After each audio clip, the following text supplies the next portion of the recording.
지금부터 이제 저희가 셀즈 포럼을 얘기 드렸고 앞으로 어떻게 하겠다는 거냐라는 것에 대해서 여러분들 공유드리고 여러분들이 우리가 앞으로 다른 비즈니스를 하기 위해서 무엇이 달라져야 되는가 제가 생각하는 걸 말씀드리고 마무리 짓도록 하겠습니다. 비즈니스의 모델은 이렇게 생겼죠. 우리가 있고 수없이 많은 경로를 통해서 고객한테 갑니다. 그렇죠? 그럼 뭐가 됩니까? 시장과 고객을 분석해야 되죠. 비즈니스 리더들이 고민할 도메인은 7가지 도메인이 다 합니다. 성과 관리는 시스템에서 나오는 겁니다. 시장, 우리의 고객은 어떠냐? 어떻게 됩니까? 두 번째는 우리는 어떻게 하면 고객으로부터 우리의 가치를 최대한 돌려받고 빚을 극대화할 것이냐? 가치 비즈니스는 어떻게 할 것이냐? 시장, 그러기 위해서는 고투마켓 모델, 시장 접근 전략은 어떻게 할 것이냐? 그렇죠? 그다음에 뭡니까? 마케팅과 디지털을 어떻게 할 것이냐? 영업 비즈니스 리더들이 CEO든 동일하게 생각할 건 이겁니다. 그다음에 영업 관리는 어떻게 할 거냐? 그다음에 굉장히 중요한 숙제가 직원들을 어떻게 평가할 것이냐? 마지막 교육과 개발은 어떻게 할 것이냐? 이 7가지 숙제를 저는 이제 IMI 정경련과 함께 지수유배화하게 트랙별로 들어가려고 합니다. 그게 저희가 오늘 여러분들께 얘기하는 메시지고 저희는 이거를 7가지를 전문가별로 전문화시켜서 깊이 들어가는 워크숍을 세션을 계속 진행하려고 합니다. 하나하나 그냥 어떤 것인지 오늘 에피타이저로 그냥 티저로 한번 말씀을 드리겠습니다. 아까 말씀드렸죠? 고객의 7가지가 있죠. 고객에 대해서 현상 분석, 그다음 고객이 어떻게 들어갈 것이냐. 그다음 중요한 게 뭡니까? 고객은 여러분 잊어버리지 않으셨죠? 어떻게 되는 얼리 스테이지의 고객 쪽으로 분석 들어갈 것이냐. 그 다음에 패스트 분석, 제가 쓰는 패스트 차트입니다. 패스트 분석은 어떻게 할 것이냐. 그 다음에 수학 분석은 어떻게 할 것이냐. 그에 의해서 경쟁 분석은 어떻게 할 것이냐. 이런 것을 하는 거죠. 그 다음에 중요한 게 뭡니까? 중요한 어카운트들은 어떻게 어카운트 플랜을 짤 것이냐. 이런 것들을 여러분들께 고민하면서 함께 나눠야 되는 것이 고객 추적입니다. 고객 추적입니다. 두 번째, 고객 트랙은 저걸 중심으로 계속 들어가게 될 거고요. 가치 비즈니스의 ABC다. 차별화한다. ABC가 뭐냐? 제가 그냥 만든 말로 전자신문 지난주 일요일 날, 월요일 날 게재된 거에 보시면 저 아티클이 그대로 있습니다. 영업의 리더 ABC라고 제가 올렸습니다. 첫째는 뭡니까? 아까 말씀드렸죠. 양손잡이가 돼야 됩니다. 양손잡이가 돼야 됩니다. 오늘만 보는 것이 아니라 내일을 봐야 되고 전략을 실행처럼 봐야 되고 그렇죠? 장기 단기를 균형을 맞추는 거 우리가 고민해야 됩니다. 이런 걸 어떻게 할 것이냐? 가치 비즈니스를. 그다음에 뭡니까? 균형을 어떻게 할 것이냐. 균형. 마지막에 사실은 가장 어려운 게 리더는 일관성입니다. 리더의 핵심은 결국은 ABC는 뭐냐? 양손잡이로서의 균형을 맞춘 파머 헌터의 기능. 그렇죠? 그다음에 균형이라는 측면에서 봤을 때 실행과 전략, 그렇죠? 오늘과 내일 이런 거에 항상 마지막에 항상 리더는 어떤 경우에도 내 양심을 내려놓지 않는 일관성이 중요하다. 그래서 말씀드리고 결국은 이거죠. 말씀드렸던 차트 기억나시죠? 이런 것도 중요한 숙제다. 그래서 내일을 한 가지 키워드로 내일을 고민하는 거죠. 그래서 이런 것들 어떻게 할 것이냐, 오퍼링은 어떻게 잘 만들 것이냐, 프로젝트는 어떻게 만들 것이냐, 그 다음에 전략 과제는 어떻게 할 것이냐, 이런 거에 대한 심화하는 트랙과 이런 것들을 어떻게 영업하는 여러분들께 제가 선배로서 공유할 거냐, 이런 고민을 저희가 계속 하려고 하는 겁니다. 그래서 이런 거죠. 당장 시작은 예를 들어서 고객들과 워크숍 할 때 이렇게 하죠. 우리 회사는 과연 BAU, 일반 비즈니스 판매의 구성 비율이 얼마나 되느냐, 작년은 어땠고 올해는 어떻게 됐냐, 그러면 전체 이쪽은 왜 하나도 없지? 그럼 저걸 어떻게 늘릴 것이냐. 저 파이의 크기는 전체 비즈니스의 크기를 얘기하는 건데 이런 것들에 대한 고민을 얘기할 거다. 그 다음에 세 번째 뭡니까? 저기 보시면 시장 접근 경로죠. 아까 보시면 길을 알아야 됩니다. 길을 안다는 게 뭡니까? 아까 말씀드렸다시피 채널. 참 복잡합니다. 이것도 어떤 회사의 시장 고투마켓 채널을 as-is를 분석한 그 데이터만 다 날린 겁니다. 참 복잡합니다. 온라인, 오프라인 채널 복잡하죠. 아이다 분석하죠. 그렇죠? 하고 그에 대해서 어떻게 됩니까? 시작은 우리는 어떻게 하고 있고 시장은 어떻고 갭은 뭐고 이유가 뭐고 그걸 어떻게 극복할 것이냐. 이렇게 그리는 것이 고투마켓 전략이다. 이런 고민들을 하게 된다. 그 다음에 마케팅 디지털. 옛날엔 뭡니까? 싸우면 장수들끼리 1대1로 싸우잖아요. 요새는 그런 시대 아닙니다. 그죠? 어떻게 됩니까? 우분투죠. 모두 함께. 그래서 해야 되는 거는 아까 말씀드렸던 나한테 맡기세요라는 영업을 더 이상 시키면 안 된다. 옛날에는 저한테 맡기세요. You are great. 이젠 그런 게 아니라 그냥 못하게 같이 하게 해야 됩니다. 영업하는 사람이 시작서부터 끝까지 생각서부터 시작해서 평가까지 같이 하게 하는 게 정말 중요하다 말씀드리고, 그다음에 이제 다섯 번째 주제가 영업 관리 주제죠. 여러분들 아까 왜 커브가 이렇게 됩니까? 여러분들 회사들마다 영업 관리에 훌륭한 소프트웨어를 쓰고 계시죠? 뭐 셀스포스닷컴부터 시작해서 여러분들이 나름대로의 국산 소프트웨어 많은 걸 쓰고 계시죠? 그럼 뭐 합니까? 저는 BCG라고 봅니다. 저것도 작년 12월 달에 아티클에 올라가 있는 거 전자신문에요. 뷰티풀하고 컬러풀하고 그래픽한 차트 보는 게 영업관리 시스템이 아닙니다. 지금의 모든 영업관리 시스템은 쳐다보기 위해서 있습니다. 그거 소용없습니다, 여러분. 제가 16년 임원 생활했지만 그거 발작 겁니다. 달라지지 않습니다. 그런 게 아니라 뭡니까? 쓰레기일 뿐입니다. 직원들은 데이터를 집어넣기 바쁘고 데이터는 또 개비지를 만들어냅니다. 개비지 아우시죠? 어떻게 됩니까? 여러분들 갖고 있는 소프트웨어는 얼마나 훌륭합니까? 이게 1985년도에 한국에 최초로 발표된 퍼스널 컴퓨터 IBM 5550입니다. 저 한 대가 얼마인지 아십니까? 520만 원입니다. 언제요? 1985년도에. 1985년 대졸 초임이 얼마인지 압니까? 평균 32만 원입니다. 저렇게 비싼 컴퓨터 갖다 놓고 뭐 하는지 아십니까? 기업들은 멀티툴 MP, MC만 썼습니다. 아무것도 안 했습니다. 3270 이뮬레이션 이런 것도 안 하고요. 여러분들 광화문에 포시즌 호텔 있잖아요. 저 미국의 포시즌 호텔 여러분들 알지만 비싼 데는 하룻밤에 1,900만 원짜리도 있습니다. 보통 100만 원 하고 제일 싼 데가 45만 원, 50만 원 하죠. 근데 밤 12시까지 술 마시고 그 호텔에 새벽 5시에 나오면 뭐하러 갑니까? 그렇잖아요? 똑같습니다. 전화기 매년 바꾸는 사람 있죠? S10 나오면 바꾸고. 근데 전화기 갖고 뭐만 합니까? 메시지 카톡만 밖에 안 합니다. 뭐하러 이 전화기 삽니까? 그죠? 우리는 뭐 합니까? less than 10% 유틸라이제이션 하고 있다는 겁니다. 우리 회사에 갖고 있는 영업관리 시스템들은 너무나 럭셔리하다는 겁니다. 쓸데없는 기능들을 많이 갖고 있다는 겁니다. 그래서 이것이 단순화돼야 된다. 그래서 이거 시작이지, 그죠? 그러면 이쪽을 얼마나 쳐다보고 있느냐, 저런 시스템을. 한번 냉정하게 한번 보십시오. 우리 회사의 영업관리 시스템 이쪽을 보고 있느냐? 저쪽만 보고 있죠. 그렇죠? 그 다음에 여섯 번째 주제가 바로 인사관리입니다. 영업조직의 인사관리는 제가 HR 전문가가 아니라서 이 트랙에서 빼려고 하다가 제 고민을 했죠. 왜냐하면 작년 말서부터 1월 달까지 어떤 회사에서 영업조직의 인사관리에 대해서 컨설팅을 해서 제가 2달 동안 했거든요. 제가 처음에 노했었죠. 저는 HR 전문가가 아니다. 그런데 제가 하면서 자신감을 느낀 건 뭐냐. 인사 전문가와 영업 현장을 운영해 보던 사람의 다른 건 뭐냐. 이러한 시스템을 도입할 때 이거 영업 현장에 이런 문제가 생긴다는 걸 저는 예측할 수 있습니다. 그래서 이걸 하지 마세요. 이거 불필요합니다. 다르죠. 그때 썼던 차트 중에 하나입니다. 여러분, 직원은 이건 9셀로 되어 있습니다. 가로치고 뭡니까? 그 직원의 잠재력입니다. 세로치고 뭡니까? 그 직원의 지금 현재 스코어입니다. 그럼 어떤 직원을 여러분들 바라세요? 당연히 9번 셀을 원하죠. 그죠? 잠재력도 뛰어나고 단기 성과도 좋은 사람들. 여러분들 어떻게 됩니까? 어떤 직원들이 떠나고 있습니까? 이런 직원이 떠나면 땡큐 하죠. 단기 실적도 나쁘고 쟤는 참 걱정이야 라는 친구가 떠나겠다 그러면 감사합니다 하죠. 이런 직원이 나가면 어떻게 됩니까? 난리가 나죠. 회사가 뒤집어지죠. 이 회사 이 직원은 우리의 꼭 필요한 직원인데 그 다음에 성과도 내는데 얘가 갑자기 사표를 던집니다. 바로 다음날 사장님은 팀장 오라 그러죠. 당신이 대신 나가줄래? 그러실 거 아닙니까? 그렇죠. 문제는 뭡니까? 저 양극에는 그런 일이 거의 생기지 않습니다. 근데 문제는 어디서 생기느냐? 바로 여기입니다. 직원들이 잠재력이 높은데 단기의 성과가 일시적으로 안 좋은 사람들을 놓치고 있는 일이 생기는 겁니다. 제가 아까 그래서 직원들의 평가를 절대로 숫자로 하지 말아달라는 얘기입니다. 제니퍼라는 사람이 있습니다. 미국의 HR 전문가인데 이 친구가 재작년에 어떤 컨설팅 리포트를 냈습니다. 위대한 세일즈맨, 그레이트 세일즈맨이 회사를 떠나는 25가지 이유 그러면서 내놨습니다. 왜 떠나느냐? 여러 가지가 있습니다. 컴펜세이션이 어떻고 페이가 어떻고 근데 중요한 게 뭡니까? 거의 다 리더십 팀에 대한 얘기들입니다. 그렇죠? 나는 못 믿겠어. 저 사람 왔다 갔다 해. 약속을 지키지 않아.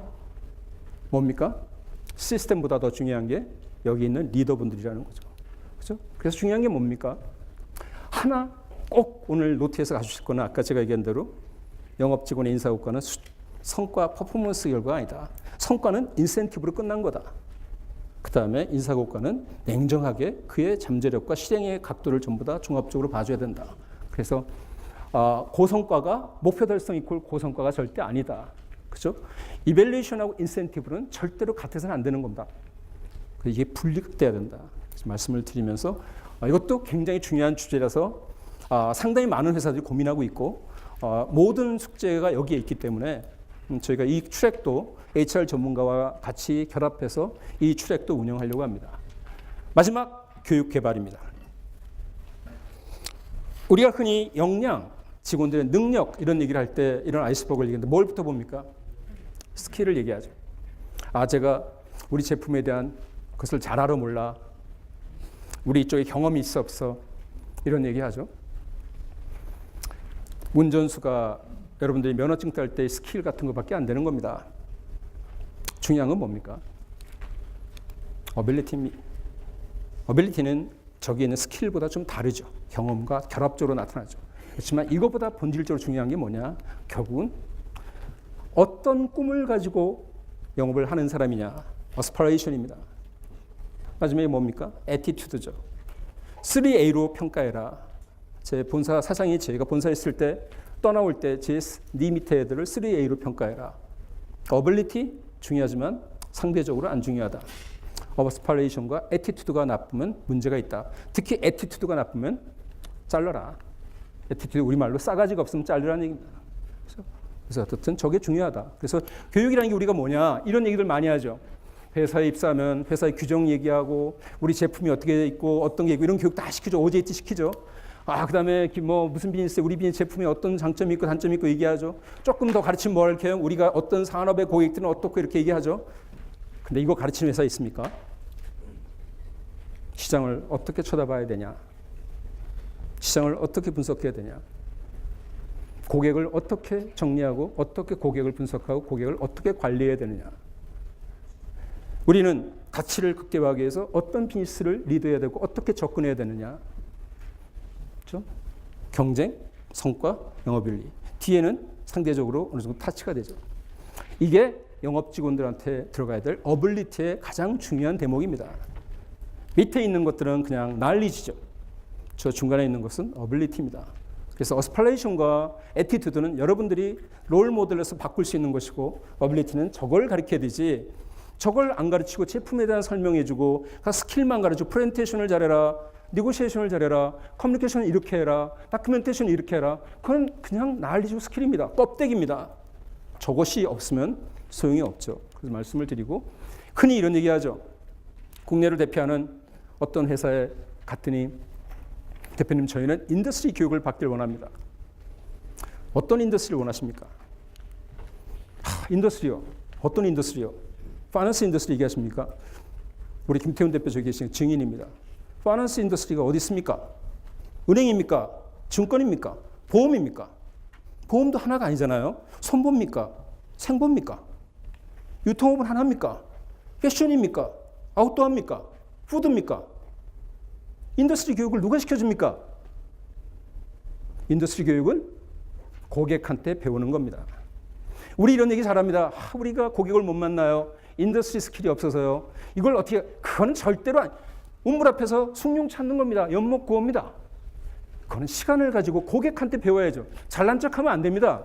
고객한테 가서 저는 죄송하지만 이쪽은 잘 모릅니다. 잘 배우겠습니다. 한 수 가르쳐 주십시오. 그게 맞지. 어설프게 가서 인더스트리 이거를 계속 악순환이 되는 거죠. 많은 기업들이 인더스트리 전문성 하는데 이거는 어떻게 되냐? 수없이 많은 프로그램에서 장기간 동안 키워가는 거지 우물 앞 숭늉 찾는 게 아니다. 이 말씀을 드리고 결국은 우리가 이런 얘기는 제발 좀 안 들었으면 좋겠습니다. 어떤 회사 아까 지금 컨설팅하는 회사에 인터뷰를 하면 그럽니다. 제가 영업을 왜 하는지 아십니까? 가슴 아픈 회사입니다. 우리 20대 재벌사입니다. 네, 무슨 말씀이세요? 제가 갈 데가 없어서 합니다. 우리 애들, 팀장입니다. 우리 애들 여기 갈 데 없어서 하는 애들, 능력이 부족한 애들밖에 없습니다. 아무도 안 올라갑니다. 영업하라 그러면 나가라는 얘기로 생각합니다. 왜요? 똑같습니다. 고생은 우리가 훨씬 더 하는데 우리는 총알 가지고 안에 있는 애들은 따뜻한 데서 그냥 똑같은 결과를 받고 있습니다. 여러분들 제가 3년 반 동안 교육과 컨설팅을 하면 느낀 게 뭐냐? 교육을 그냥 이벤트로 생각합니다. 교육은 절대 이벤트가 아닙니다, 여러분. 영업의 DNA를 바꾸는 과정이거든요. 교육은 투자입니다. 그래서 정말로 이게 결항되고 정말 중요한 거다. 긴 호흡을 가지고 바꿔야 되지. 제가 왜 2008년서부터 11년 전서부터 이 회사를 만들겠다고 후배들한테 얘기했었냐? 저는 마지막 1년 동안 교육을 받았던 세대거든요. 입사해서 아무것도 안 시켰습니다. 그냥 교육센터에 가서 2달 동안 교육받고 한 달 홍콩에서 아시아 애들이랑 같이 교육받고 또 2단계 교육받고 저희가 마지막이거든요. 제 후배들서부터 회사가 비즈니스가 안 좋다고 스탑이 됐거든요. 전부 온라인 교육으로 바뀌었거든요. 그거를 어떻게 할 수가 없습니다, 여러분. 그 갭을 극복할 수가 없습니다. 그렇지만 그 1년이 어마어마한 차별화 포인트거든요. 그래서 여러분들이 교육에 대해서는 집요해야 됩니다. 그냥 한 번 하고 말면 안 되죠. 실제 있었던 거죠. 우리 김태훈 대표 같이 했었으니까 모 그룹사에서 교육을 하는데 난리가 났습니다. 사장도 오고 인사담당 임원도 와서 자, 이런 교육 받아본 적이 있냐? 술을 저녁에 먹으면서 막걸리를 다 소주를 따르고 저를 올라오고 무대에 세우고 난 뒤에 우리 이 교육은 지금 일회성이 아니고 내년 계속 갑니다. 그렇게 했습니다. 난리가 났죠. 한 달 있다가 교육이 전부 취소됐습니다. 본사에서 그룹 본사에서 경비줄이라니까 이쪽 사장이 제일 먼저 한 일은 교육 예산 자른 겁니다. 우리가 웃지만 이게 현실이거든요. 그러고 난 뒤에 우리는 뭐라 그럽니까? 돈이 좀 여유가 있어요. 교육시키자 그러잖아요. 그렇잖아요. 교육시키자 그러잖아요. 안 됩니다. 교육은 물방울이 떨어져서 바위 뚫는 것처럼 인내심과 그게 있어요. 정말 중요한 주제라고 저는 생각합니다. 그래서 오늘 이제 마지막 교육을 말씀드렸지만 이 포럼에서 어떤 형태로 어떻게 심화시킬 것인지는 구체화시키는 과정을 저희 거치겠지만 이 7가지 꼭지를 가져가겠다라는 게 제가 생각하는 우리 여러분들 영업 현장에 있는 분들에 대한 같이 공유하고 싶은 어젠다를 말씀드렸고요. 그래서 한 가지 더 여기 이제 영업이 아닌 분들이 오셔서 제가 전자신문에 새로운 영업의 길이라는 걸 이제 중의적으로 신영업지도라고 얘기하지만 영업은 절대로 영업팀만이 풀 수 있지 않습니다. 여기 특히 CEO분들은 CEO가 내가 영업맨이다라고 생각하셔야 됩니다. CEO가 내가 영업이라고 생각해야 됩니다. 그 다음에 또 중요한 게 뭐냐? 제 전자신문에 7번에 걸쳐서 썼지만 고객이 바뀌어야 됩니다. 여러분들 고객으로 더 시간을 많이 보내시잖아요. 여러분들 고객은 여러분들이 못 바꾸십니다. 단 고객인 여러분들이 을을 만날 때 달라지셔야 됩니다. 그래서 바꿔야 됩니다. 잘못된 을을 봤을 때는 가르쳐줘야 되고요. 을한테 음식점에 들어가서 먼저 팁 주지 마시고요. 제가 절대로 하지 말라고 제안하는 거 하나 있습니다. 음식점에 가서 먼저 10,000원짜리 찔러주지 말라는 겁니다. 팁은 수고했다고 주는 거지 부탁하는 게 아니거든요. 그래서 음식점 들어가서 이 시집 같으면 특히나 테이블 10,000원 소주잔에 말아갖고 10,000원 주고 뭡니까? 그지거든요. 음식 좀 더 주세요라는 거잖아요. 우리가 뭡니까? 갑으로서 을을 바꾸는 방법은 우리가 똑바로 하는 수밖에 틀렸으면 틀렸다고 그래야 됩니다. 여러분 저거 알잖아요. 목근통신 김소원 선생이 쓰신 거에 나오잖아요. 사무라이 정신이라고 해서 일본 사무라이가 유기구리에서 가서 그릇을 샀는데 옆집보다 터무니없이 비쌉니다. 조용히 삽니다. 사가지고 이 사람이 어떻게 합니까? 바로 그 가게 앞에서 깨버리잖아요. 그거 보고 김소원 선생은 그게 뭐 대단한 거라고 니들은 그렇게 그따위 것을 사무라이 정신이라 그러냐? 사실 그렇지만 우리 사회에는 그게 필요하거든요. 그래서 저는 왜 영업은 우리끼리 바꿀 수는 없습니다. 그렇지만 우리가 바꿔야 될 것은 뭐냐? 고객도 바꿔야 되는, 고객이 바꿔야 되는. 우리는 밖에서는 또 고객이거든요. 여러분들이 을로 사는 시간은 5%도 안 되시거든요. 나머지 시간은 갑이거든요. 버스를 타도 갑, 지하철을 타도 갑, 기름을 넣어도 갑, 식사하셔도 갑, 차 마셔도 갑, 여기 오셔도 갑. 그잖아요. 그죠? 집에 간 을이시겠지만. 그렇지만, 그래서 오늘 이제 제가 마지막 차트로 지금 말씀드리는 거 3가지를 저희가 진행하려고 합니다. 아까 7가지 도메인을 세미나를 하고 그다음에 아까 말씀드렸다시피 제가 꿈꿨던 제가 1년 동안 받았던 교육을 축약시켜서 어떻게 세일즈하는 사람들 키워낼까 세일즈 아카데미를 론치하려고 그러고 첫째는 뭐냐? 저희는 2가지인데 정기 세미나를 하려고 그러고 소그룹 세미나를 하려고 합니다. 그래서 크게 보면 CEO 프로그램을 여러분들 CEO도 계시지만 CEO 조찬 프로그램을 통한 세일즈에 대한 계속적인 의식 개혁, 그다음에 관리자 교육 이런 것도 진행하려고 하고 있고, 첫 번째는 우선 이제 저희가 2분기 세미나를 5월달에 계획을 하고 있습니다. 날짜는 20일이지만 여러분 차트에는 신매출돼 있는데 나중에 저희가 좀 더 확정을 해서 공고하려고 합니다. 세일즈 아카데미는 우리 김태훈 대표 뒤에 와 계시지만 제가 206시간짜리 커리큘럼을 만들었습니다. 19주 동안 교육을 하려고 하고 있고요. 그래서 평일날 주중에 4시간, 주말에 6시간, 주중에 4시간은 회사가 투자하는 시간, 주말에 6시간은 개인이 투자하는 시간. 이거 20명 클래스를 저희가 오히려 1기를 하려고 그러고 이걸 정례화해서 정말 정예화된 세일즈를 키우는 프로그램을 시작하려고 합니다. 그리고 세 번째는 영업혁신 저희 컨설팅 계속 하고 있고 여러분들 고민 있으시면 저희한테 말씀드리고 그래서 이런 일을 진행하려고 한다.